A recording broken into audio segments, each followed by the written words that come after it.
Le dernier type de plan que je voulais te présenter, c'est, je ne sais pas comment vraiment l'appeler, est-ce qu'on peut appeler ça un plan spirale, un plan mouvement de rotation un peu. Tu peux voir aux images ce que ça rend. En fait, c'est un peu un mélange entre plusieurs mouvements, mais je trouve que ça fait un beau rendu. Ça peut ressembler un peu au quick shot spirale qui est directement intégré dans DJI. En général, lorsque je fais ce type de mouvement, je mixe plusieurs choses. Déjà, si j'ai un sujet, je peux le garder au centre, mais on peut même le faire si on n'a pas de sujet sur un paysage ou quelque chose comme ça. Le principe, c'est que ça part en fait un peu d'un mouvement en rotation. Donc, mouvement de rotation vers l'intérieur ou vers l'extérieur. Donc là, on a un mouvement en rotation. Et après, on va vouloir ajouter un peu plus de dynamisme. Donc, on va pouvoir ajouter aussi une montée en altitude. Donc là, je monte en altitude et en plus de ça, j'ai un mouvement de rotation. Là, le plus compliqué, ça va être de jauger les joysticks, pas totalement enfoncés, etc.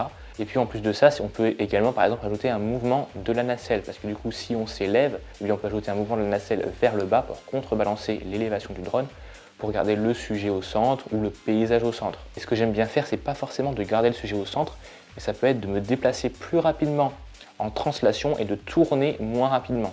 Donc ça fait un mouvement beaucoup plus complexe, mais je trouve que le rendu il est bien et que lorsqu'on regarde, on n'a pas l'impression que c'est un mouvement aléatoire. Ça a pour avantage de montrer les perspectives du lieu tout en montrant de la hauteur et on peut comme ça partir d'un sujet assez centré et s'éloigner petit à petit en même temps qu'on tourne.